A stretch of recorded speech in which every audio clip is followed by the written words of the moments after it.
Los dioses griegos eran poderosos, capaces de decidir sobre el destino de los hombres, animales y otros seres fantásticos, pero está claro que a pesar de su origen divino eran esclavos de sus pasiones. El ejemplo más famoso es Zeus, deidad principal y padre de los dioses del Olimpo. Muchos mitos hablan de los raptos de Zeus, quien, movido por el deseo, tomaba a cualquiera que le apeteciera. Para ello tuvo mucho ingenio, pues ocupaba las formas más diversas con tal de lograr su cometido. La mayoría de las formas usadas por Zeus en sus raptos eran zoomorfas. Estas formas no guardan relación directa con alguna atribución sexual de los animales, solo facilitaban al dios realizar sus propósitos en determinada situación. En el rapto de Europa, Zeus se convierte en un toro blanco y se mezcla entre el ganado del padre de la bella mujer. Mientras ella pasea por la playa, queda fascinada por el precioso animal y al ver que es manso, decide montarlo. Inmediatamente, el dios aprovecha esto y se la lleva sobre su lomo nadando hasta la isla de Creta. Al llegar a la isla revela su identidad y toma a Europa en una forma humana. Así queda demostrado que, para el dios controlador del rayo no hay imposibles, basta con que desee a alguien para poseerlo, así sea en contra de la voluntad de los involucrados. Sorprendente, ¿no? ¿En dónde habíamos visto esto antes? Ah, sí, qué coincidencia. Bienvenidos a la segunda parte del tomo 10 del bestiario. Soy el maestro de calabozos, continuamos.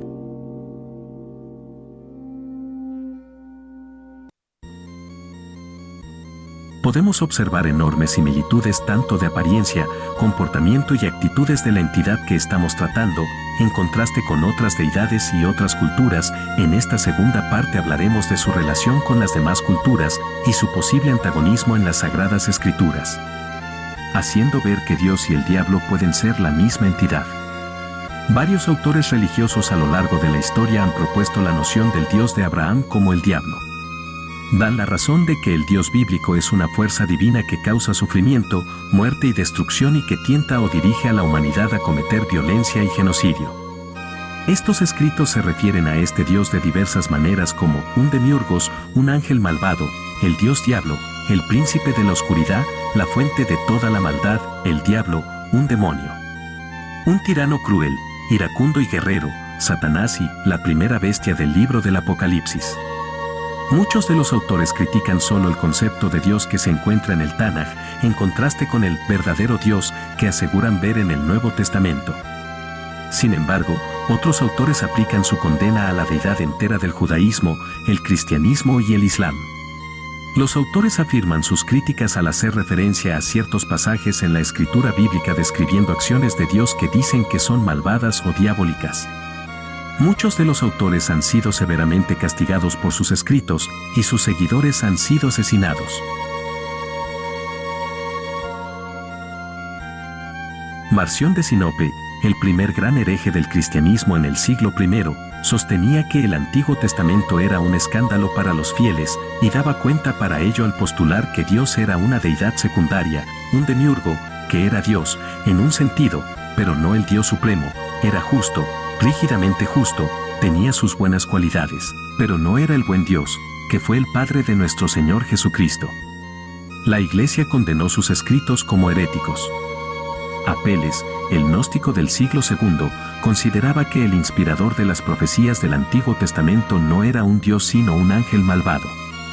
El profeta persa Maní, fundador de la secta maniquea en el siglo III, identificó a Jehová como el Dios diablo que creó el mundo y dijo que el que habló con Moisés, los judíos y los sacerdotes es el príncipe de la oscuridad, no el Dios de la verdad.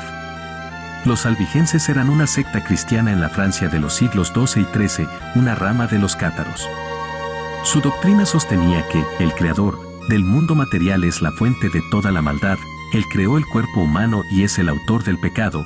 El Antiguo Testamento debe atribuírsele parcial o enteramente, mientras que el Nuevo Testamento es la revelación del Dios benefactor.